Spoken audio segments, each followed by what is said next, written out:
That's why, to bring it full circle, I think it's so important. The G7 structures we spoke about at the beginning, and the potential for Ukraine to get a deal there includes some kind of formal treaty. That is something that because right now I still think you can get a 2/3 majority in the Senate for a formal treaty. But even as the election approaches and Trump sort of dominates the discussion, and then it's much harder for any Republican to break with him. The window for actually getting that kind of treaty done and in an ideal world passed through the Senate is 6 months max. Yeah. I worry a little bit less about it just because of, the shifts that we saw over the last year. Sure. I think, particularly since 2022, what's important to highlight is how little of a panacea crypto has been to Russia in any meaningful way in mitigating the impacts of sanctions. Crypto is fine if you're dealing with millions. Russia can not win this war. They've used the gas weapon, played a huge role in inflation. Sure. Have you ever traveled anywhere on Earth before? Or wait, hold on. Do you know who Peter Zion is? Zion? Oh, sure, yeah. Opinions, thoughts. He will watch this.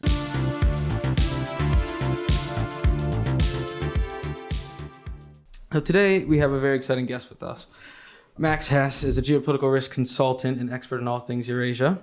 He's currently deploying his expertise as a fellow with the Foreign Policy Research Institute in Philadelphia, as well as the International Institute of Strategic Studies in London. And perhaps most excitingly, he is also the author of Economic War, Ukraine and the Global Conflict Between Russia and the West, which releases in just 2 weeks' time. So everybody get the pre-sales ready. And it's also already been named a book to read in 2023 by the Financial Times. So congratulations. Thank you. And also welcome to the show. Thanks for coming out. Thanks so much for having me. Of course. So before we started recording, we were talking about the state of the Russia-Ukraine conflict. Mm-hmm.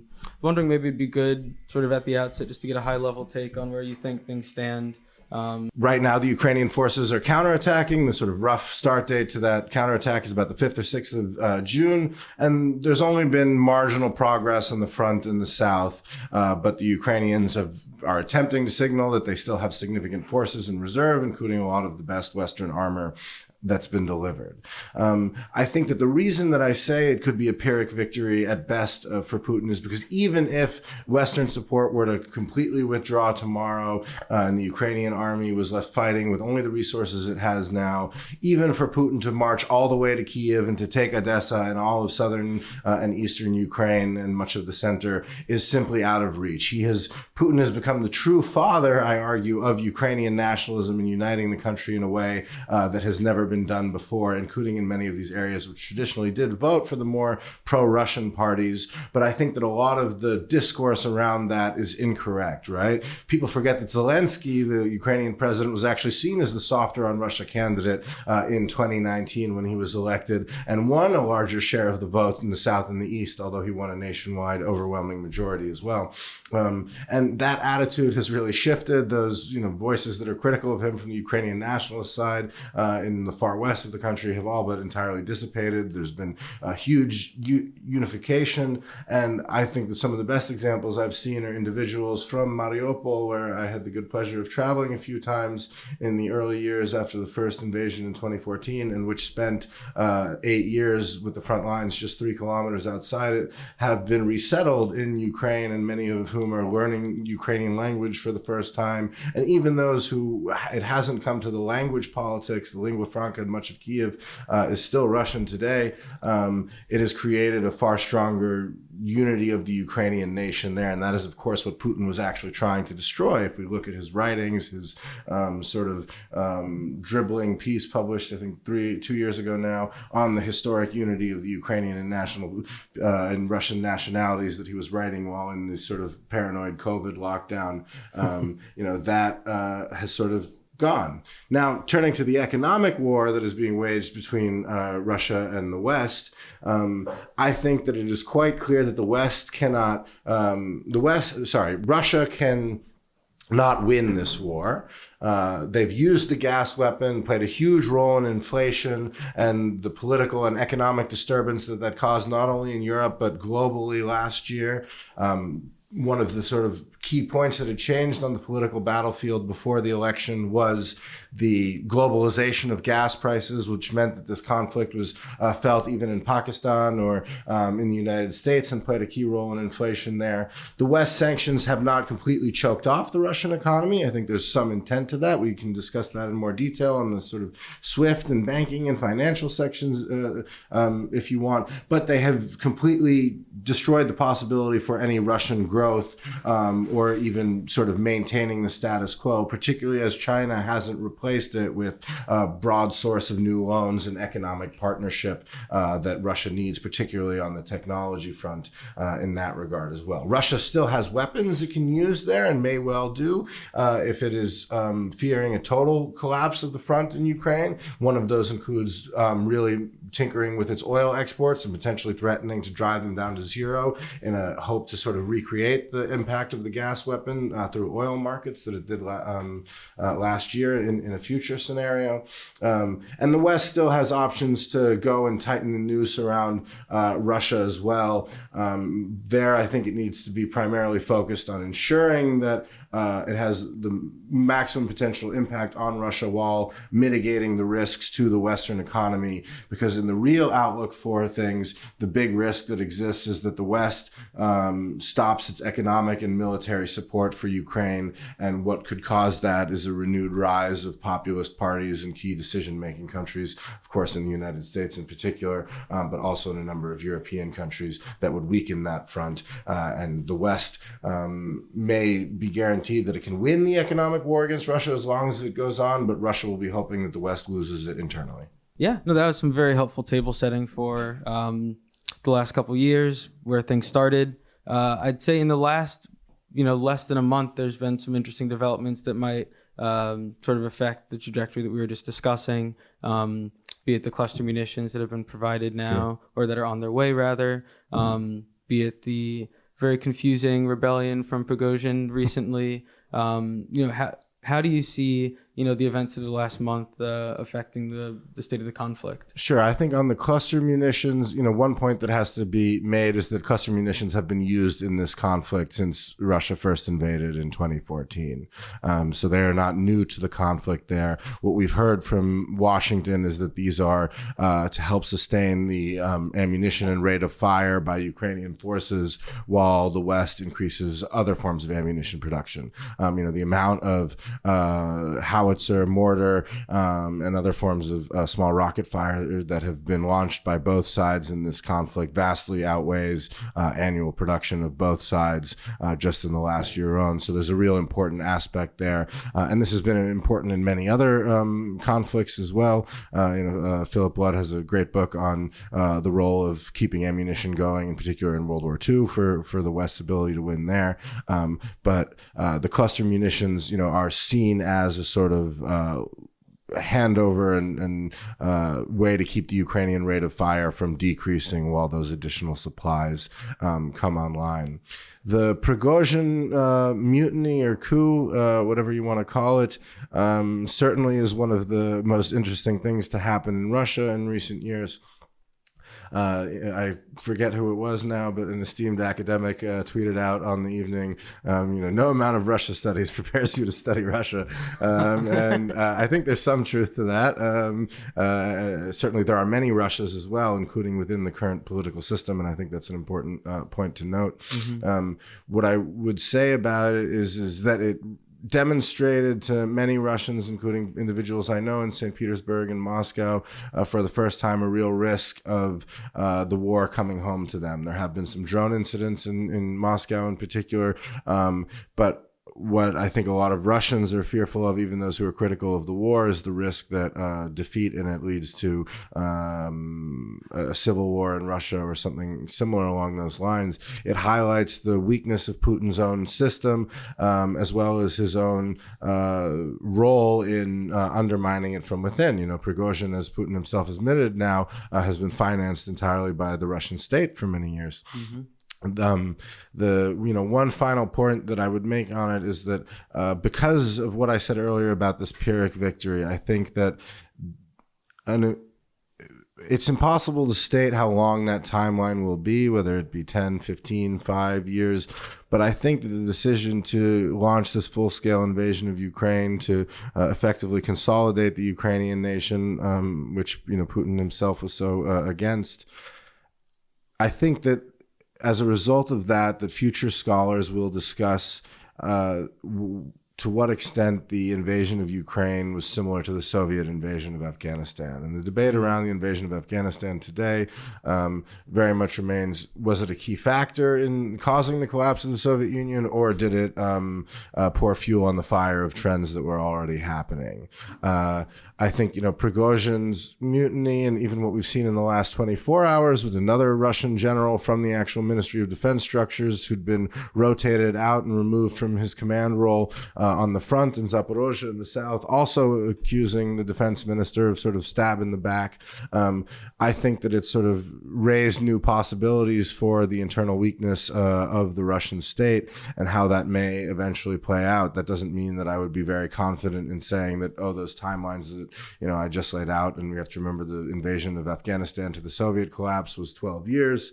I wouldn't say that it's definitive that it means that this period will come much faster for Putin, because of course, even while still Pyrrhic, at least PR victory in the conflict in Ukraine and taking more territory in Zaporozhye and Kherson and the rest of Donetsk and Luhansk, which Putin now claims, are in his view legally part of Russia, that could, provide a boost. But I certainly think it supports that thesis overall that while it's very hard to say the timeline, eventually this will prove to be a turning point and one that is very much a disaster for the Russian state and sadly probably its people as well.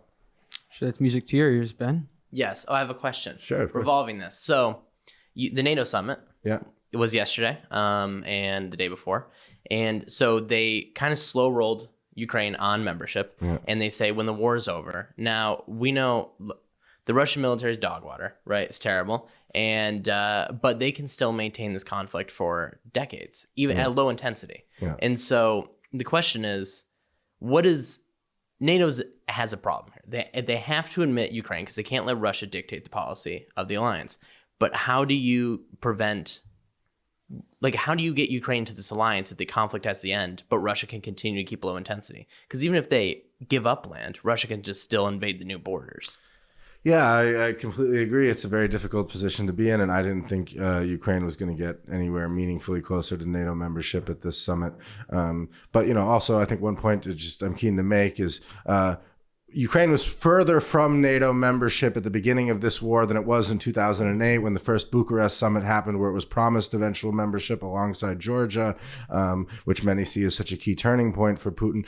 Ukraine was further away from membership at the beginning of this war, which Putin used NATO as a sort of a canard or a MacGuffin to keep his narrative going, than it was then, precisely for the reasons that you laid out, because so much of their territory was under Russian occupation. Now, there is precedent for countries that don't have full control of the sovereign territory they claim to be in NATO, the key and founding member, West Germany, being, of course, the exemplary example.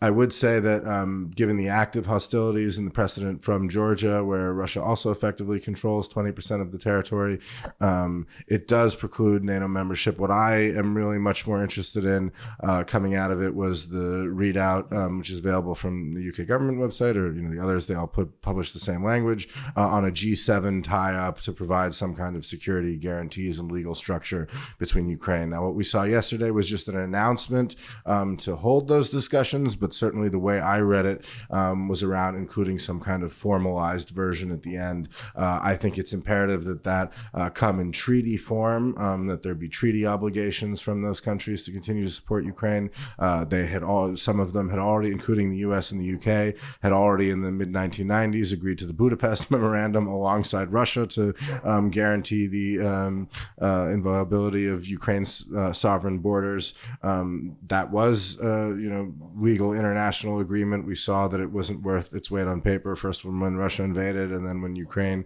initially in 2014 asked for the West to meet its commitments there. So I'm hopeful that something can come out of those G7 structures, but I always thought that would have to be the sort of way forward because of the NATO Article 5 guarantee and not wanting to carve out anything that weakens that then could set a precedent for weakening of the alliance elsewhere. So I'm hopeful, but it very much still remains to be seen. As I said, my insistence on it, sort of from where I stand, would be saying we need this to be in treaty form and something that is in the various countries legally within their own law, not just a international agreement that is on paper. Right. Well, so how do you think they get him in, though? I think that realistically, Ukraine will only join NATO once the Russian army is fully defeated. There's questions about whether, in the future that could include something like some kind of an agreement on Crimea. I think it's too early to say. I don't think it's the right position for Western governments or Western individuals to be dictating to Ukraine what kind of terms they should accept. I know there are plenty who say, they should, take a deal that involves a lease on Crimea or something like that immediately. I don't think we can get to that point because, as we were saying, Putin has legally, under Russian law, in his view, already annexed the 4 Ukrainian territories where the conflict is really raging: Kherson, Zaporozhye, Donetsk, and Luhansk. I don't know if the focus should even necessarily be as much on NATO membership because of that issue, and saying that, I think it's very right to say when the war is over and Russia is defeated, there should be NATO membership. But because of the diplomatic implications of that, I think the focus very much should be on these alternate structures, and messaging that in the right way so that it's not seen as a NATO disappointment will be a very difficult challenge, but an important one. Makes sense. So I'm kind of curious. NATO just had their summit. They've now admitted 2 new members. Iran just joined the SCO, the Shanghai Cooperation Organization. I think BRICS has their summit in August, and there's a long line of countries who have seemed to show interest in joining in some capacity, either as an observer state or a full member. How do you see the strength of NATO compared to some of these other organizations, multilateral orgs, that seem to be on the ascent? I mean, the Shanghai Cooperation Organization isn't an organization that includes mutual defense guarantees or other formal alliance structures, and is why you can have, both India, Pakistan as observer members at the same time as China, even while all those countries are disputing with one another. The actual organizational history of the SCO is one riven with Russian-Chinese tensions as well, including misinterpretations over the other side's positions with regards to Central Asia, probably the region where those two powers cooperate the most effectively, at least from a geostrategic point of view. So the SCO, I think, is not of any particular importance. BRICS gets a lot of attention recently because of discussion around potential alternate currency structures and things like that. None of those are really workable. For even leaving aside the geopolitical differences between some of the key BRICS members, in particular India and China, I think what people need to understand is that a gold-backed currency in our modern world is not going to really do much of anyone any good. Russia has talked about this numerous times, never gone ahead with it. We've just seen in the last few weeks with Prigozhin's actions where they were getting a lot of gold out of Africa, but none of that ever showed up to back up the Russian sovereign reserves, although the Russians stockpiled their own gold domestically. And then secondly is, the countries that make it up, even if they had no geopolitical differences amongst them, they are all surplus running countries. None of them has a large deficit in terms of the balance of trade to be able to provide the financial market and the investment opportunities without sort of resulting in major currency issues between them. And that's what those countries really need. That's why China invests so much in dollar assets, primarily, short-term and high-graded government and corporate paper and helps the West run its deficits in the U.S. in particular because there's a need for it in the structural system. Without that kind of market, the financialization and the rehypothecation necessary to really build a strong rival alternate currency block aren't there. Gold these days is ultimately an asset priced in dollars, right? If you want to move gold out of Iran, you run into exactly that issue. Of course, there are ways to do it, and there have been plenty of sort of sanctions evasion or mitigation, if you're being kind about it, schemes, including one involving Turkey, a NATO member, that made a lot of headlines in the last 10 years, as well as major diplomatic tensions. But they're not a basis to run an alternative economic order. So once again, I think that China in particular is a very interesting competitor there. It seems to have long-term strategies and aims, but the West should be focused more on shoring up its own system and protecting the very large lead that it has, then we should be worrying too much about the upstarts behind, who I think sort of lack the fundamental structure necessary before we even get into the geopolitical differences amongst them. Very interesting. You want me to go with a question? If you have one, otherwise I have one. No, yeah, go ahead. Yeah, you mentioned sanctions. I think something that we wanted to talk about was the efficacy of sanctions, sort of the history of sanctions as a tool. I think in some cases, potentially countries like North Korea, sanctions maybe push countries to get more innovative when they're looking for sources of financing. It can help them to sort of get a bit more creative. How do you think about sanctions as sort of a stick that the U.S. uses, the weaponizing of sanctions? I'll take the last point you made before returning to the earlier ones with North Korea, for example. Yes, it certainly is true. Sanctions provoke counter sanctions and ways to try to undermine them. I would say the rapacity of global capital in the search for high returns is a far stronger force than the ingenuity of some of those countries. We've seen schemes to invest in all kinds of bad governments and stuff over the time, and so long as they're not directly under Western threats, markets are usually quite happy to deal with them. Russia, of course, being a leading example of that. Just in the area of London we're in now, within 20 minutes, the amount of mansions, not just by Russian oligarchs, but by others that were bought with money made out of the quasi-looting of Russia in the 1990s is certainly far more than we can count on all our hands and feet here. Very nice mansions. If any oligarch is looking to give one up, you can have my contact information. That I think is the first point. So the sanctions are obviously more effective in my view than they are the attempt to undermine them. I think that on sanctions as a whole, there's long, especially in the political science, been a view that sanctions are used as a deterrent tool, and attempts to sort of evaluate them as such. I think the sort of landmark book on this that came out in the last few years was The Economic Weapon by Nicholas Mulder, which took a very critical view of sanctions. There's a particularly great study, in my opinion as well, on the role of sanctions from the West on Japan before 1943, and the bombing of Pearl Harbor, including the Trading with the Enemy Act in Japan, and that the U.S. enforced to effectively freeze its assets. And although it was in a different currency and capital market regime, still with the gold standard and its remnants, I think is the closest precedent to what we have to the action with regards to Russia, and whether that played a role in pushing Japan towards war. But I think especially in policymaking circles of late, there's been a realization sometimes this came too late and was ineffective at structuring our sanctions response to the initial Russian invasion of Ukraine in 2014.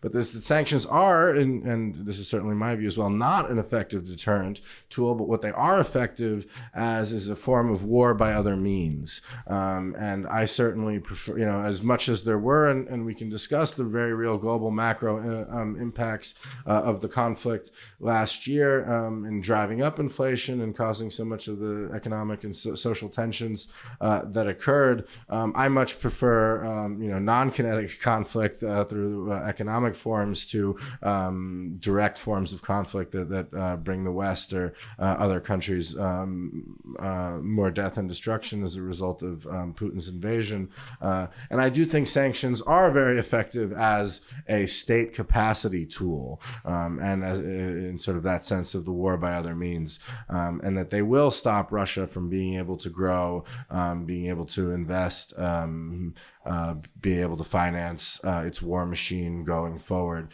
They're not a magic, solution to all problems.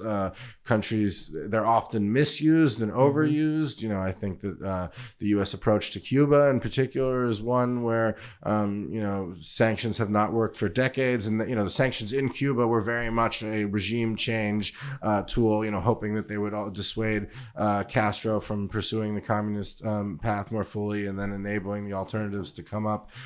That hasn't worked for decades. I think it's foolish to hold on to them. I think there have been foolish applications of sanctions with regards to Venezuela in some cases. It's a more complicated one. In Iran, certainly the unilateral reimposition of sanctions with the withdrawal from the JCPOA during the Trump administration in 2019 was a disaster, and I think diplomatically very counterproductive. So I don't want to, blanketly say all sanctions are good or that they always work. I certainly think in the Russian case, they'll have very real costs on people who aren't directly tied to the war as well, but that they are the best tool that we have for countering a great power like that. When you have, there's the famous expression, if you have a hammer, everything starts to look like a nail. Yep.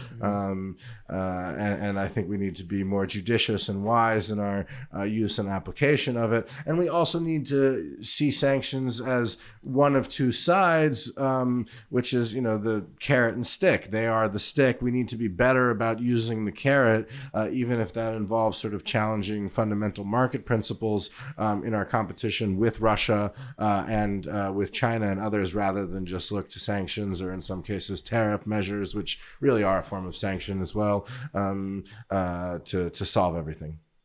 So so this is kind of on the topic of sanctions, I guess informal sanctions, although not really. So you've lived in the United States and now the United Kingdom.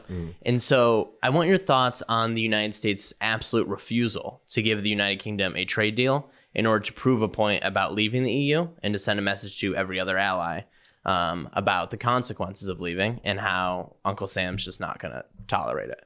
I don't think that the U.S. refusal to give the UK a trade deal has been entirely about Brexit and responding to that. There are many issues, particularly from the UK side of a US trade deal, that could have real impacts on the British economy. We're already going to see a decimation of what little agriculture and farming remains in this country as a result of the trade deals with Australia and New Zealand. The one with the US would have an even larger impact there. Where the UK could really benefit is primarily around financial services access. I think that that's where there's been the most hesitancy from the U.S. side. Britain hasn't always proved, as certainly the London grad moniker and its role in a lot of Russian financial dealings and the whole lords on boards practices has shown itself to not always be entirely aligned with U.S. position on how to use financial markets as in geopolitical tensions and conflicts. So there's a whole bunch of issues there, and I think the two sides' positions are just very far apart. And even in a ideal world, I think it would be very tough to, without even if this wasn't in the sort of context of Brexit, a trade negotiation would be something very difficult to ultimately reach between these two countries. Something smaller and on other bases could sort of be there. I think where the U.S. hesitancy does come, because I don't want to say it's entirely not Brexit related, is that there's still some hope in some places that, and a view that the UK would be better off keeping its market structures very much aligned towards the European ones, and signing a US trade deal that dragged it away from that could therefore hinder long-term European-UK cooperation, which for the US is ultimately very much in its interest as well. So now the United Kingdom, there's talk. I mean, they're not going to rejoin the EU anytime soon, but there's talk that they will have to. And then if they do go ahead and join, that it's over. Like, they had the special status, and that's gone now. They're not getting that back. France is going to drag them through the muck. Sure. Do you agree with that? Like, do you think if the UK rejoins, are they just stuck in this? Should they just accept defeat and rejoin? Or is it just, do you think they should have a level of pride and just suck up and take the loss here? I mean, my ultimate, my personal position from a sort of economic standpoint would be that, yes, the UK should rejoin, even if it's not on better terms, or the terms that it previously had. Politically, I don't think that's possible anytime soon. I don't think that will be possible in the next 10 years, 2 election cycles, realistically, here in the UK. Of course, if things go the way the polls are trending now, then they'll probably be going the other way in 10 years. And who knows what the Conservative Party will look like at that point, and what their position will be on it. But I would think it very hard to completely reverse themselves on this issue. So it's not something I realistically count on, or think, should be built into expectations. I would love, personally, for political and economic reasons, I would very much advocate saying, the UK should go back. If you were a politician asking me for advice on how to approach it, I would not tell you to take that approach, because I think the electoral consequences wouldn't prohibit you from achieving those political goals. Makes sense. Yeah. So, that's the health of the UK. What do you think about the health of Europe as a whole? Like, taking a bit of a step back, the next 10, 20 years, big picture, there's been a lot of talk about moving towards a multipolar world, deglobalization stemming from the beginning of COVID. Do you see Europe as a promising region to invest in? For the UK, should they be excited about that? I think Europe will still be well above the global average in terms of economic productivity, in terms of quality of goods produced. Yes, it will shift even more towards the luxury sector, and away from industrial ones. There will be a shift within the poles of Europe itself, from Germany, France, Italy, sometimes Spain, towards the east, particularly Poland, Czech Republic, Slovakia, countries that have done quite well recently, and I think are positioned to do even better, and to keep what remains of the European industrial base. Romania is another winner there. Will Europe relatively have a smaller share of global income in 20 years than it did 20 years from now? Yes, almost certainly. I think that Europe's best chances, though, in my view, are really through the European project. And where I got the most hope recently for Europe was as a response to the coronavirus pandemic, the issuance of what were called Corona bonds, bonds issued by the European Union in the name of all the states. It's long been a fundamental issue that there's potential for differences between monetary policy in the European countries, and of course in the creditworthiness of the constituent members. To think about it from sort of comparing to the U.S., when we had the global financial crisis post-2008, and then the European financial crisis and the so-called PIGS crisis, Portugal, Italy, Ireland, Greece, Spain, in 2011, 2012, the spreads between Greek and German bonds hit, giant records, and there was no sort of European common debt space, and that had huge roles for banks' abilities to intervene, for countries' ability to finance themselves. And getting there will be very difficult. But of course, in the U.S., although there are tax benefits to investing in municipal bonds and local government debt and certain issues, we have the global treasury market, which is, issued in the name of the United States, backed up by all 50 states. Economic growth in California is obviously more important than economic growth in Rhode Island or Kentucky, but, all of it contributes to the whole.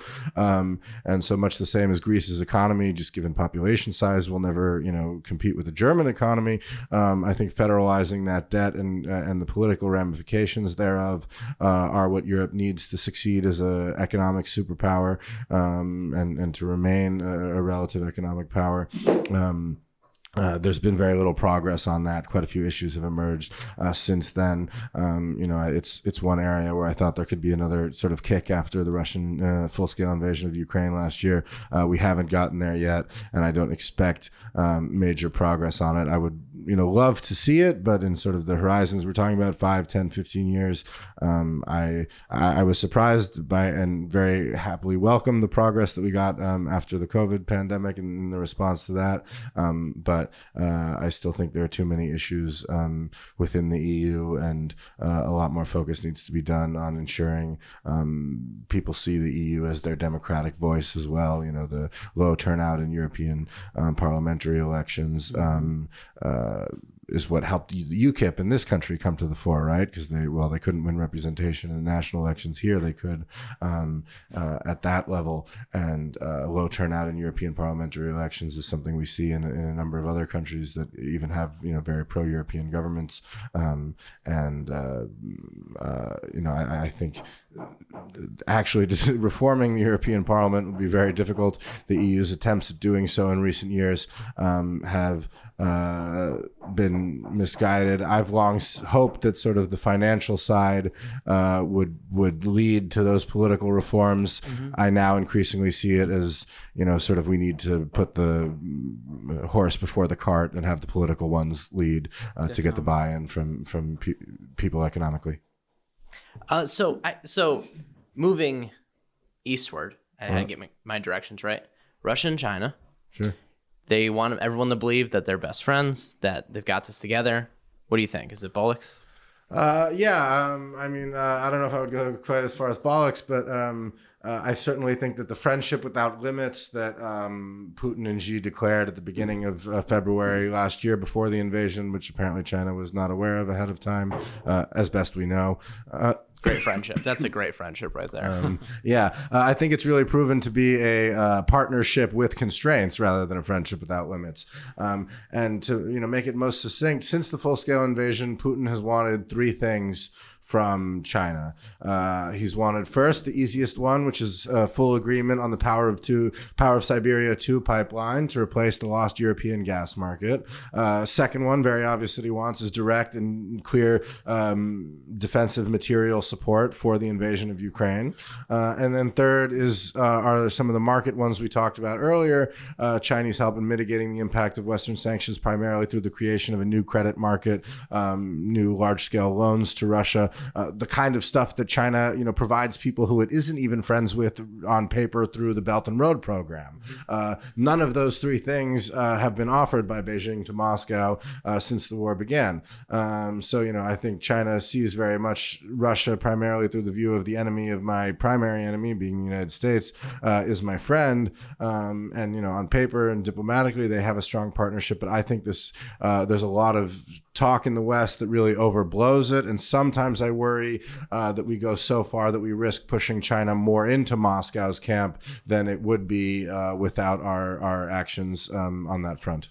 So, and branching off from that, China claimed victory in the Financial Times, the story last week about how they prevented Putin from using nukes in Ukraine.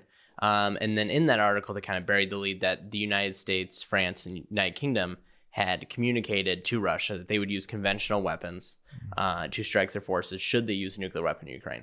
Do you think, is this just a PR play by China that they ultimately discourage them from doing so? Or do you think they're ultimately, the credit goes to them and not the West for threatening military force to prevent these nuclear weapons from having been used? No, I don't know how close we were, but... I've not thought that Putin was actually close to using nuclear weapons in this conflict. I hope the historians prove me right on that, just because of what it means for events going forward. I certainly think it would be very welcome for the Chinese to send any message, whether it was exactly that or that article itself is a coded message, that they are worried about the risks of Russia going too far. And I do think it's right to worry and model the situations where if, Putin's army does completely collapse, can he effectively use nuclear weapons? In some ways, my sort of positive attitude still goes down to the Russian people themselves, and a lot of the Soviet nuclear elite and cadre are people whose parents worked in that system, who, many of whom were brought up, of course, with, the Cold War, but also were the relative intelligentsia of that country. There's myriad stories about Russian scientists and engineers throughout history having, warned their governments against their own militaristic actions and potential for escalatory steps on the nuclear front. And I think, Prigozhin's coup raises another point there. We didn't see anybody in the Russian military actually stop Prigozhin from taking positions, including the Southern Military District headquarters in Rostov and Voronezh, or anything more than sort of, minor tearing up roads as his convoy apparently moved on Moscow.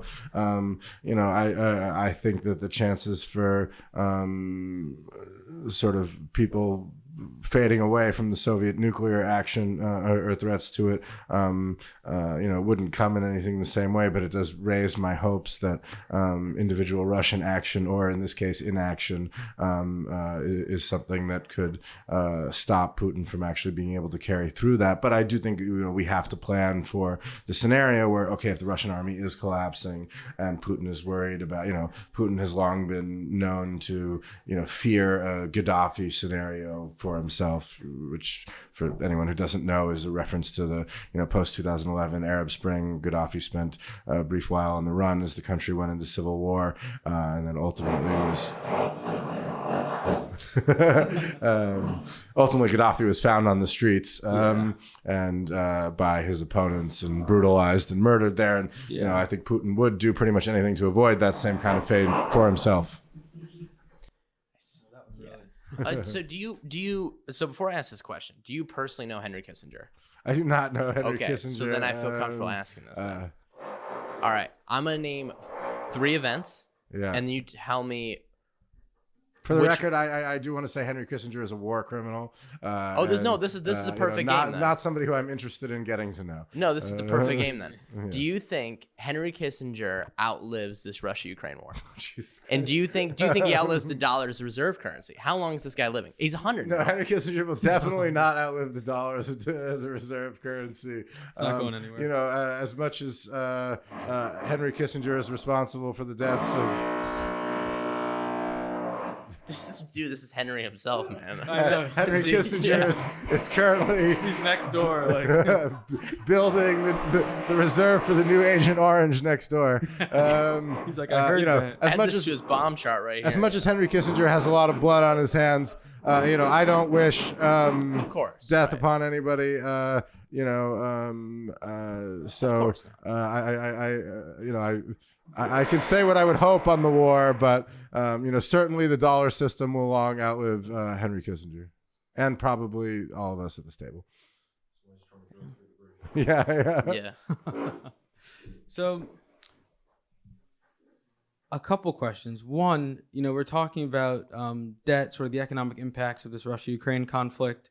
I think in your book, you mentioned impacts, going from Switzerland to trade desk in New Delhi. And you mentioned weaponizing crypto markets as well. I'm curious about sort of the crypto element of this conflict and how it's been weaponized since. Sure. I think, particularly since 2022, what's important to highlight is how little of a panacea crypto has been to Russia in any meaningful way in mitigating the impacts of sanctions. Crypto is fine if you're dealing with millions in, getting money from, one drug deal to another. It is not a basis for an alternative currency system, as, we saw through the collapse of FTT and the like. Tether, the sort of main cryptocurrency stablecoin that people use that claims to be pegged to dollars, which I'm happy to talk about separately because I actually have some heterodox ideas on Tether and why the government hasn't cracked down on it as much as other critics of cryptocurrencies like myself would like. But I think the best sort of story out of this is actually out of Venezuela, where Russia sent some specialists to help them engineer a cryptocurrency in 2018, 2019. The oil-backed one? It's called El Petro. Yeah, it's supposed to be the oil-backed one. If you try to look up the price for it now, you can't even trade it on any crypto regime. We've seen sanctions, come against some individual Russian actors for since and sort of crypto mixers and the like. But those are really around individual attempts, in terms of getting the Russian state's money in and out of the world into the financial system. Russia still has avenues to do that. They basically moved $9 billion into the Turkish financial system, although they're holding Turkish government bonds, which is an investment that I would ultimately recommend through anybody through their agreement to pre-finance the construction of a nuclear power plant in Turkey. That's that's magnitude larger than any amount of money for the Russian state has actually been able to move, and that's very much through official channels. Cryptocurrencies is subject to sanctions risk as much as anybody else. But of course, if you're dealing with cryptocurrencies, mazel tov to those who made some money trading it on the way up. But I think as recent events, whether it be FTX and the like, have proven your primary risks are from the dodgy people who are running those businesses in the first place. And if CZ Changpeng Zhao, the head of Binance, is more trustworthy to you in your opinion than a normal bank or the larger structures that underpin global finance, then I would question your judgment on many matters. All right, we'll save the questions about NFTs then. It seems like that might not go so well. Yeah. Well, what I do want to touch on really quickly is the Tether point, right? Which is Tether is this stable currency that claims to have, something like $90 billion backing it now. People have moved it in there. And I think it's a good lesson for thinking about how global markets work and currencies work and therefore, the strength of the US dollar, which Tether is really trying to recreate in the digital space, right? It just claims that it has a 1-to-1 value with the dollar, and that they say it is backed by dollar equivalent assets. So that if you come and want to withdraw your money from Tether and have it sent back to you in the form of a normal bank transfer in real US dollars, you can do so. Now, Tether doesn't really publish properly audited financial statements. This is a very hard thing to verify because, of course, if you're sitting there and running something that, people have given you $60 billion for in exchange for 60 billion magic beans, of course, what you're going to do with those $60 billion is you're going to invest them and try to get a return, right? Now, the safest and normalest and easiest way to do that would be to go stick it in a bank account right now at the Federal Reserve rate. You get 5.5%. Well, you're not even taking any risk, right? You're moving it into government paper. And, if you're a manager of something that's supposed to be stable, you're supposed to be minimizing, your risks entirely. Now, if Tether was holding pure U.S. government treasuries for every dollar, I would say, that is a, properly backed stablecoin. The problem is that they don't do that because the temptation is to make profits that are in excess of what you could get just for, holding currency, which, of course, for a long time was even more important and really helped stoke the crypto bubble because the returns you could get for holding government paper when interest rates were zero were zero, right? So, any inflation, even 0.1%, 0.2% was a real loss. So people, took money and invested it in plenty of other things. Tether, where they actually invest their papers, they say it's all AAA rated and government paper, but they won't say who it is. And, we have famous last words. And there's often been a sort of question of why doesn't the government crack down on them and actually force them to comply? The SEC is going after so many others. Tether seems the big one, and that if it breaks, really can affect the whole system. And I've thought about this for a long time, and I'm not certainly a fan of the individuals running Tether, although I do think it's funny that one of the people involved is the former producer of Inspector Gadget, which is a show I strongly recommend. Big fan of Inspector the show, Gadget. Not the film. Yeah. Okay, I was thinking I think he was the show, but Matthew Broderick. Either way, Classic. big fan of Inspector Gadget in all its forms. Not a fan of his latest adventures. But what I would say is the decision not to go after Tether may very well be precisely because it doesn't hold government paper and the like. Because if Tether really does hold 60 to 100 billion dollars in government paper, and all of a sudden is being cracked down on, and people try withdrawing their money and sell that all into the market, that causes real instability for the global T-bills market, treasury bills market, which is infinitely more important than anything around cryptocurrencies. Now, if Tether is actually holding AAA rated Dagong paper, Dagong being the Chinese government-backed credit rating agency that will give a AAA rating to anything with China in its name, and a much worse rating to anything internationally, and is not a serious analysis of credit metrics. But then if there's a whole run on Tether at some point caused by exogenous factors other than U.S. government action, then the only market that collapses is the collapse for a bunch of crappy Chinese paper rather than U.S. T-bills market, which to me is far better for macro stability. But the question is, at what point does Tether grow to the point where, okay, they're holding 500 billion and sure 300 billion they've actually invested in every piece of crap paper they can find, but the other 200 billion, just because there isn't that much crap out there for them to buy, and is actually in treasury bills, right? So it's very much an issue that we face going forward, but the exact right plan of action is not one I have a prescription for at this point.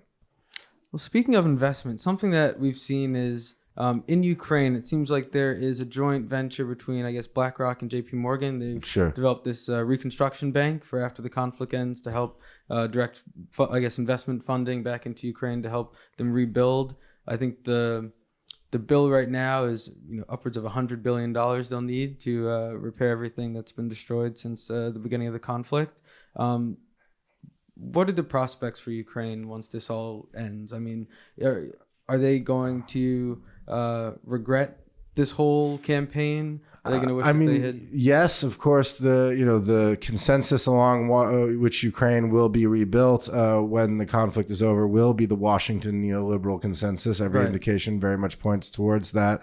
The more Bidenomics, as they're now being dubbed in the U.S. and Europe's own move towards a Green New Deal and recognition of the state needing to have a role in these things, which it will in Ukraine as well, because right now, while things are still being destroyed, to be as kind as possible to JP Morgan and BlackRock, that's a PR effort. That is not they're not actually putting any money behind it yet. And of course I hope they will, but the necessary first bits are government backing for war insurance. That's what we've seen enable the Lloyd's market, and get shipping out of Odessa. The government saying we will take on the war risks for these shipping policies. Well, it's not expensive if they don't get blown up, but if they get blown up, it's very expensive. And of course, the market is prohibitive for those rates now on a private basis because nobody would, write them without the government backing. So I am a relative critic of that consensus, and certainly more of a fan of the Bidenomics approach.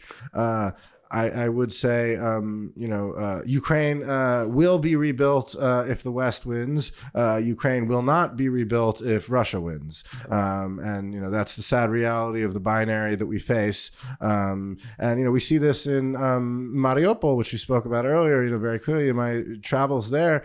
Initially there were a lot of people who expressed very strong voice, like, oh, well, we see ourselves as Russian. We speak Russian. We would maybe join, Russia if it wasn't in this kind of crazy political environment. But our local oligarch, who is not a good man, Rinat Akhmetov, owns two Ukrainian companies, the majority stake in both of them, DTEC, a energy company, and SCM, a metals company, including owned the two large factories in that city, Ilyich Stal, named after Vladimir Ilyich Lenin, and Azov Stal, named after the Azov Sea that became so famous. And, all these people said to me, well, because our oligarchs gone over to Ukraine, we know that, the Russians win, they're not going to rebuild these factories, the lifeblood of our cities. So we're making our decision on that basis because we don't want these factories to get destroyed. Those factories have now been completely destroyed, and the Russian occupation officials in charge there have admitted that they're not going to rebuild them, and instead they're going to try to flog Mariupol real estate to Russians who can't afford the real estate they already stole in Crimea. Yes, I'm a critic, and I think it's important to do it, but does Ukraine have another option and a better choice? No. And, hoping that, this can all come in some, fabulous ideal package that involves every Ukrainian ensuring that they stand to benefit as much as possible is a lofty goal and aim. But there will, as much as I said, the recent efforts have been primarily PR, there will be rapacious capitalism that comes to Ukraine and helping rebuild it in many bad incidents, but it will get rebuilt. Right. And that's better than the alternative. Yeah, definitely. Makes sense. We go from China to Taiwan. Yeah. So I have a question about China and Taiwan, or both of them. And so generally speaking, everything that's happening in Ukraine right now it is to defend Ukraine, but it is also a signal, is it not, to China about how far the West is willing to go? I mean, and what do you think the reaction was in Beijing on February 23rd when we're deigned his invasion and the EU and the United States without hesitation are just dropping economic nukes on Russia? Yeah, I think especially over the initial 4 days with the central bank sanction coming 4 days later, that there's been a lot of discussion that this will cause countries like China and others to fear the weaponization of the dollar. The dollar actually went up slightly as a share of global reserves and trade last year. I think China is viewing it very much of how can we mitigate ourselves against these similar kind of Western actions, especially as some of the tools that have been refined with regards to Russia have been applied to China on the margins as well, particularly around controls on purchases issued not in terms of OFAC, Office of Foreign Asset Control, blacklist sanctions or sectoral sanctions, which were one of the innovations after 2014, but in terms of purchase controls and other restrictive measures issued by the Bureau of Industrial Security, part of the Commerce Department. You now cannot buy a Chinese solar panel made in Xinjiang, but that doesn't mean that the company that actually makes them, which is probably part of a larger Chinese conglomerate, is actually sanctioned in the same way. So I think Beijing is very closely watching and looking, but China has still been issuing loans in the Belt and Road system in dollars since this began, and while we don't have quite the data on how much they changed, overall loans did go up, and they're almost entirely issued in dollars. So we've also seen China recently agree to some concessions on some of its other global macroeconomic positions, particularly around the treatments of its debts in Ghana and in Zambia's restructuring in particular. And this is, one point that I want to make. There's a very prominent advocate of all these sort of, BRICS thoughts and alternative currency thoughts. A guy named Zoltan Pozsar, used to be a prominent analyst at Credit Suisse. Now he's gone and set up his own shop. He did a very prominent Bloomberg interview the other week where he talked about this. And he's like, oh, well, look at Ghana. They agreed this, debt for oil swap with Russia, and it's trending the wrong way. And Ghana was long a very interesting country during the Cold War, but Ghana in the last year has gone into default as a result of its overborrowing on markets and then the global macroeconomic impacts that we saw over the last year. But Akufo-Addo, the president there, was the one African leader who at the UN summit last year explicitly said every bomb that Russia drops in Ukraine is an attack on Africa's well-being as well, and has been very clear in sort of emphasizing that he's a Western ally and support, and that's helped him get restructuring through the IMF. Now, just a few weeks ago, we had a parent agreement with China to move forward on that. So not everything that I see from Beijing is immediately escalatory, and particularly when we talk about these larger structures, I think that in some ways it's accelerated this trend in that China likes the global international economic order. They just want to be the keynote in it. They still agree their own bilateral investment treaties, set up their own arbitration courts, sort of recreate the alternatives of the infrastructure that underpins the West and the dollar-led system. But they work very well with that system and want to shift the node from one to the other. Putin decided that he wanted to destroy the international economic order at some point around the invasion of Ukraine, initially in 2014, and then that accelerated through misunderstandings on both sides and misreadings of the various steps that came on that. But certainly by 2022, and when Putin knew that the full-scale sanctions were coming, right, the West signaled them very clearly, whether it had been through draft bills entered into the U.S. legislation or statements from Biden, Jake Sullivan, and other U.S. officials, that they would get Russia cut off from, its central bank and other key access points to it. But, Putin's strategy, China wants to be the core node of the international economic order, replace the U.S. Russia wants to destroy the international economic order. And I think that pointing out to China that Russia is more of a threat to its agenda than an ally is going to be particularly important going forward, and is something that we need to keep in mind when we engage in our own separate economic conflicts with China. I'm not, mitigating the horrors of, what appears to be an effective genocide in Xinjiang in the far west of China against the indigenous Uyghur population, the crackdown on democracy in Hong Kong, Chinese industrial espionage on a scale we haven't seen since the Russian industrial espionage that also came when they were nominally our ally during World War II, and of course stole the keys to the nuclear secrets. I don't want to say that China is a benign actor, but I very much think that we have to not consider it in isolation of the other, and that China's threat is one we can have gentlemanly competition on. The Russian one is not. Interesting. Do you know who Peter Zion is? Zion is? Oh, sure, yeah. So we're all big fans here. Well, it's split. It's a split room. But opinions, thoughts on Peter. He will watch this. No, I don't. Does he watch us? Dubious. We don't think he does. So give me the points that divide you guys the most, and I'll tell you where. Well, related to China, yeah. Peter has said that China doesn't have long for this world, and it will be a collapsed state in the next 10, 15 years because of the inverted population pyramid and how they have so many old people, not enough young people. I think it's an interesting take.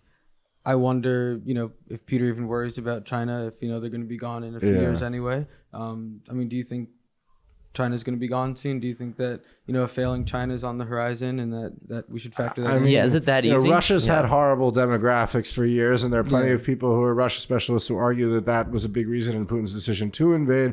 I would certainly say demographics are not destiny, but the overall conclusion that sometimes the West's actions plays too much in driving China towards an aggressive posture, that I do agree with. I was recently just in Tbilisi with a good friend of mine, was there for a conference as well, who's a China specialist and from Hong Kong originally. And, her sort of view for China was much bleaker in terms of the challenge that faces the Communist Party as well, but certainly also much more focused on China lashing out. I think we need to do things to disincentivize them from doing so in a way that increases conflict risk. And, one example of that is, Taiwan is important from an economic standpoint, particularly with regards to chip technology and industry, is whether a Taiwanese leader meets with the Speaker of the U.S. House in Taiwan or in Washington or somewhere behind that. Was actually that important to our strategic interests? No, it's not. People forget, right? Taiwan has its presidential elections, I believe, coming up next year, and the Kuomintang, the initial, Republic of China party and losing side in the Civil War that fled there, is now the sort of softer on China's side, and the DPP, the Democratic People's Party, the opposition, incumbent is a member of that as well, is sort of they're not even explicitly pro-independence yet, but that's sort of growing on their side.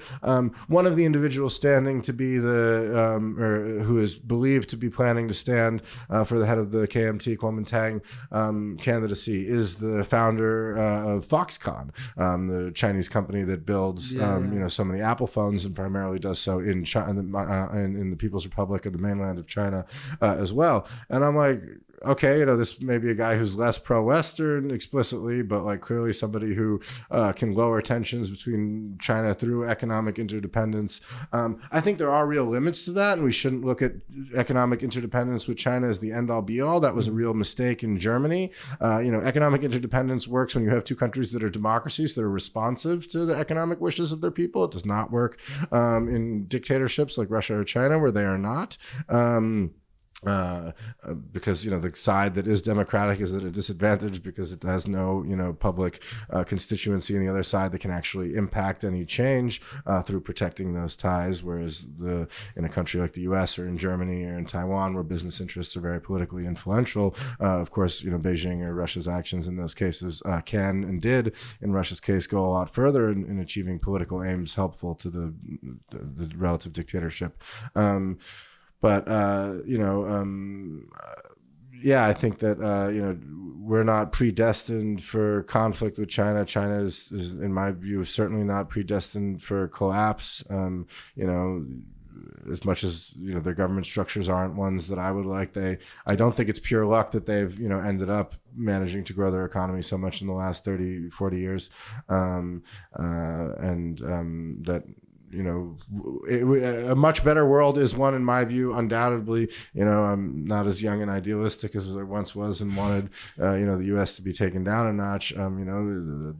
The U.S. being at the core of the international economic order, I think is, not an ideal future, but it's better than the alternatives. But that doesn't mean there isn't a way to deal with China's desire to rise there that doesn't push it towards conflict in the immediate future. So then the next Peter take is that he says when the United States decides to move inward, he always says we're going to move inward, that the world will devolve to piracy because the U.S. Navy will no longer be able to enforce shipping lanes and no one else will take up the mantle. Thoughts? I have a lot of sympathy with that argument as well. I hope the U.S. doesn't turn that far inward. Again, it sounds like I'm defending the sort of, I was a child of the Team America World Police, anti-George Bush, era. I don't. Still to this day. As much as I love that movie, I don't want to take my foreign policy cues from it. But yes, I worry about that a lot with the U.S. I think that, the U.S.'s primary risk is shooting itself in the foot. And I don't know if it will be so much of a turn inwards as a real weakening of the U.S. domestic polity. I also think that, sometimes that talk is really overblown, as much as, personally, I'm very against Donald Trump and what he represents. And I think he was a disaster for the United States and would be if he was reelected. But in some ways, I also buy the arguments that the U.S. is more resilient than we give it credit for. But certainly, if the U.S. decides that it doesn't, want to take that global role, in particular with regards to shipping lanes, that yes, it would be. I think one thing people forget is. Though I will say, so like the best example of this, just directly related to shipping lanes, is Somalia, and of course Somali piracy and the defeat of Somali piracy. There's a very good UCL professor here who wrote a book called Kidnap, all about this, that I strongly recommend to listeners. It's a little academic, but because it's also about pirates, it's quite interesting. So you can get through the denser bits. The key point that I would emphasize, though, in that is it wasn't just the international, Coast Guard regime and maritime action, which the EU contributed to as well, and many other countries, and led to one of the best stories of a, U.S. Navy ship rescuing a bunch of North Koreans from piracy that the North Koreans actually thanked the U.S. for in their official media. But the real innovator in getting shipping to continue to be able to go through there, because nobody was willing to underwrite the costs of enough ships to stop every Somali pirate or potential Somali pirate skiff from operating, was again through the markets, and precisely you couldn't insure a ship passing through there that I forget if it was 30 feet or 40 feet or whatever, but that didn't have at least that much clearance from water, because that way they couldn't get the ropes up there and go. And so it just changed. The market structures adapted, and the kind of ships that were able to get financing to go through there changed, and that played a big role as well. So I'm certainly not a Reaganite or Goldwater free marketer and the like, and I very much believe in that there's a lot of market failures out there, and the government's job is to put them back together. But I do think that the power of markets is something that both from a security and a geopolitical basis is something that can be harnessed, and even when the West has done so unintentionally, has been successful at doing so. So speaking of books, I want to get back to your book, and it seems somewhat prescriptive. So I'm curious, let's say something's happened and now you've just been sworn in as Secretary of State. based on some of the recommendations that you give in your book and some of the observations that you make, what would you say are some of the top priorities, sort of key items that U.S. foreign policy should be focusing on, and how does it, sort of tie into the current conflict? I think definitely for the U.S. it's and for Europe and the UK, for all of them, the same point is resilience to key economic shocks and other countries' ability to weaponize their own role in supply chains, whether that be one country in nickel that we have fairly good relationships with now, Indonesia, or Russia's role in oil, in particular Saudi Arabia's role in global oil markets is something I worry about. The largest strategic loss for the US and for Europe, I think, throughout the period that I cover in the book 2014 to 2022 was the creation of OPEC Plus and bringing Saudi Arabia and Russia in together. And one thing that people often forget is, and this shows just how, much of a moron he was. When Trump went and had that, famous, his first visit was in Saudi Arabia, and they, touched the orb and they did the sword dance and the whole shebang. Mohammed bin Salman, the Saudi crown prince, who was very much ascendant at the time, very much ensconced in power now, immediately after went to Putin in Moscow and, went and met with him, and they got, no attention. Is that the weapons deal? So they struck only a very small deal at the time, but it played a later role in sort of building trust in that relationship. I think MBS particular is a very difficult character and one who I worry about the sort of long-term actions of, but being able to mitigate Russia from using the oil weapon at some point and lashing out with it is I think very important. And the reality of that is that may in the sort of medium term help boost Saudi Arabia's geopolitical power through making it even more important oil producer. But it is the only country that could replace Russian production en masse if it really declined. And so really my first action would be to bring in people who I think are smarter than I am about that issue, and to make that a key focus of the national agenda. The second one that I would focus on would very much be creating a department that balanced the use of sanctions with carrots and incentives. And there's been some good work by the people at Employ America and elsewhere over the last year to discuss how OFAC could be used as a tool for stuff like that.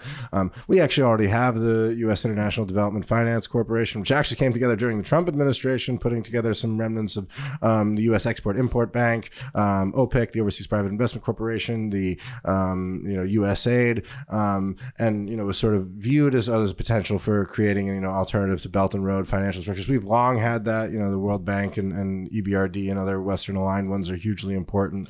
But really putting those, understanding those and their importance in winning the economic tensions in the early Cold War area and building up the U.S. international alliance, I think, is hugely important, and I actually think provides good returns on investment for the taxpayer as well.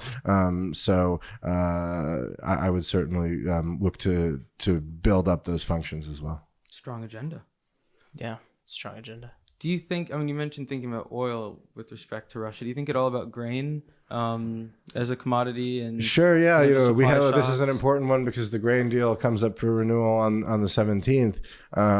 There's. Do you think it'll get renewed? Apparently, the UN has endorsed that sanctions on Roskosbank, the Russian agricultural bank, should be loosened, and it should have access to SWIFT as part of this.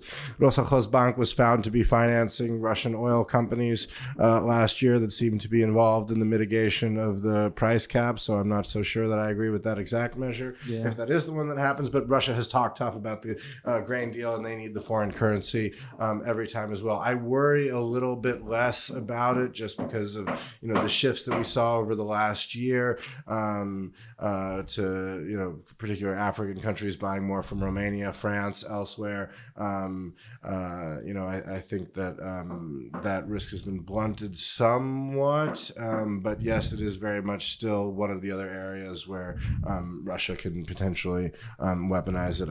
I'm not sure its impacts would any longer be so great as they would be on the oil weapon. But Russia is also looking to build up its own assets there. They're in the process of nationalizing or seizing the assets from the foreign grain traders that are still operating in Russia, or two already left and sold at a discount to local entities. So Russia certainly has its own long-term strategies for being more important there as well. Fantastic. Interesting. I actually had a question. To bring it back a bit. What do you think are the chances that perhaps China or Russia fund groups in, say, the US, or perhaps like Just Stop Oil in the UK? I can't remember what you said originally, but I just thought it was quite an interesting point to touch on.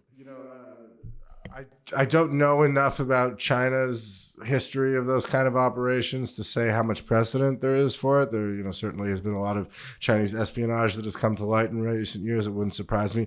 Russia has been doing that kind of stuff for 100 years. And obviously, while there was, the Red Scare in the early Cold War years and McCarthyism in the United States in particular, Russia really did have MPs in the UK and elsewhere, who were, actively working for it. There's no longer any kind of ideology. At the time it was the Soviet Union. And of course there's, the communist reason was the ideological one. There no longer is any real genuine ideological support for Russia. I know the Russians with attitude guys and others love to post stuff about, oh, look at this American tourist came to Moscow and saw how, lovely the women were and how cool those guys are was. dweebs. Yeah, total nerds. Like Russians go to church far less than Americans. Divorce rates are equally high. There is no sort of like actual Russia as this conservative ideology thing. Andrew Tate went to Romania because he thought he couldn't get prosecuted for sex crimes there. Whoops. There will always be people sort of talking that up and boosting it, but it's not actually going to go anywhere. Whether Russia or China will be as successful with that as they have in the past, I don't know, but of course, the ability to do sort of influence operations and the like. And there still are plenty of people in the U.S. right now, less so in Europe, but in the U.S. right now, taking money from Rossiya Sevodnya, the parent company of Russia Today, to make, Redfish or, other online YouTube shows and stuff. So, that some of it is still in the open as well. But I'm certainly sure that at least on the Russian side in particular, that they will always look for those kind of influence operations. And it's even in times of better relations between Russia and the West, right? The Russia was running the illegals program in the United States, sort of undercover spies, not under diplomatic cover. That Anna Chapman being the famous one throughout the 1990s, right, when Russia and the U.S. were relatively close. So that's not going to change anytime soon. Right. So I have a final question for you. Sure. Have you ever traveled anywhere on Earth before? Or wait, hold on. Where's your favorite place to travel? Well, my absolute favorite place to travel is the Republic of Georgia and Tbilisi and its environs. I've been going there for 15 years and back and forth. The wildest place I've traveled is a bunch of friends happened to be visiting me at the beginning of the COVID pandemic, and we made a vow together at the end of it to go to an island called Socotra, which is off Yemen, closer to Somalia. And it's kind of like the Galapagos, and has all this flora and fauna. You have to get it on an aid flight. From the UAE. There's only one flight a week, so you miss it or you get sick or whatever, you're stuck there. But as no internet, no one cell phone tower run by the Saudis and Emiratis where they have their little position there. No hotels, nothing but truly paradise. So that's definitely my favorite place to go regularly, and my favorite place to have been once. Do they no hotels? Are you camping? Yeah, you're camping. Yeah. Oh wow, are there a lot of bugs? It's not tropical in that sense, no. So there are bugs, but not a tropical level. Animals? The island is unique. It certainly has lizards and lots of birds and small animals that grow there, but no megafauna like in some of the islands of Oceania or in the Galapagos. But the snorkeling you could do in the water. I'd love to go back with proper equipment. It was better than going swimming in the London Aquarium, and really quite amazing. Well, I just want to take this time to say, Yemen, if you'd like to sponsor us to go to Socotra, we can make a video there, get some more people there. It'd be a lot of fun. Strongly recommended. Please let us know. I think they might have other priorities, but I think they might get on it right after that. I feel like things are dying down in Yemen right now. This island is peaceful, which is it hasn't been affected by the war. A little PR. So you say the presidential election. Who do you think wins the 2024? Anybody who I think is telling you it's not going to be Trump who's the Republican nominee is selling you hopium. You think Trump's going to be Biden? No, I think Trump will definitely be the Republican nominee. You don't think that creepy weirdo Ron DeSantis will win? No, I don't think it'll be Ron DeSantis. But Trump right now in the latest poll I saw has 49%. DeSantis has 15%, and Vivek Ramaswamy, the latest flavor of right-wing crazy, has 11%. Add them all up together, that's 75%. The idea that any kind of centrist could win is, ludicrous. The idea that, Mike Pence thinks that he can win when, 2 years ago, of course there were the QAnon crazies at January 11th, but there were also a lot of the most dedicated Republican activists in the country. The idea that, Mike Pence can win a constituency that, 2.5 years ago was chanting "Hang Mike Pence" is absurd. It's true. People the forget actual general election, Well, who will Trump face in the general? Well, I think it'll be Biden. Not RFK? No, definitely not. Democratic primaries are going to be relatively low turnout. What I worry about is that there's a sort of, LBJ 68 type situation where he pulls out in March of that year. And so I would kind of like to see someone else competent just throw their hat in just in case. Is Newsom not doing that right now? I mean, he's kind of going on this big tour. That could be what he's doing. He had a good interview. Pritzker, the governor of Illinois, is the only Democrat with enough money. My old boss, but he lacks the public profile. That's true. So, but maybe it would be nice to see that. So I do worry about that. But speaking of the general itself, the persuadable public in the United States is such a small sliver of the population, and you have to get to the persuadable public of that already small sliver in the right states, right? I don't care if you get more. Biden did much better with the persuadable share of the public in Utah than any Democrat has done before. It doesn't matter. Utah, is so overwhelmingly Republican, it's not going to make a difference. It really comes down to Georgia, Pennsylvania, probably maybe Ohio, probably not Florida this time around. So the real issue gets to me, yes, I don't think that Trump has converted many more supporters than he had in 2020. Trump did have the second most number of presidential votes ever in 2020. It was just the turnout was so much larger for Biden. Yeah. And what I worry, especially is the U.S. is likely to at least be having some growing unemployment as a result of lagging the interest rate increases, even if we avoid a recession, is that then you end up in an environment where the Trumpites are, the U.S. elections are about turnout, and if the Trumpists are far more motivated to turn out than those who oppose Trump, then he has a way of winning the election, even if he doesn't convince a single new voter to vote for him. What do you think Trump means for Ukraine? If Trump, he said that Trump would sell out the Ukrainians on day one. Right? He said, "I'll have a peace deal on day one." That means selling them out. He said, let Putin unilaterally annex territory there is something he would be prepared to accept. Congress played a huge role, and that's obviously something that comes up in the book quite a lot during the post 2016 election, from Trump taking office to 2017, in keeping the sort of sanctions strategy going. But even then, because of that, it led to such muddled messaging and certainly became an ineffective way of deterrence rather than even an ineffective way of trying to limit the capacity of another state. I think it's a subject for next time we chat. But that's right. Trump's China policies, I think in some ways were very counterproductive in terms of actually dealing with the Chinese threat as well. It's something I very much would not look forward to. But I think anybody who isn't planning for it, and that's why, to bring it full circle, I think it's so important. The G7 structures we spoke about at the beginning, and the potential for Ukraine to get a deal there includes some kind of formal treaty.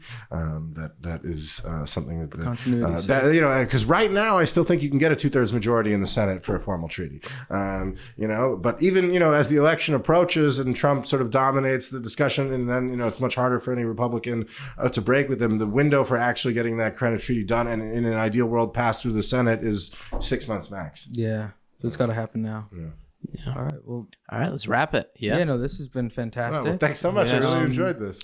before we wrap, where can people find you and find your book? Sure. So this is the book. It's called Economic War, Ukraine and the Global Conflict Between Russia and the West. You can pre-order it from Amazon, from your local bookstore, Waterstones over here, hopefully anywhere where good books are sold. It'll be out on the 27th of July in the UK and Europe. The formal release date in the US is, I believe, the 1st of September. I very much hope anybody who's interested in it reaches out to me. You can go on my website. My personal one is mfmhess.com and reach me there. Find me on Twitter, Maximilian Hess, my full name, MaximilianHess.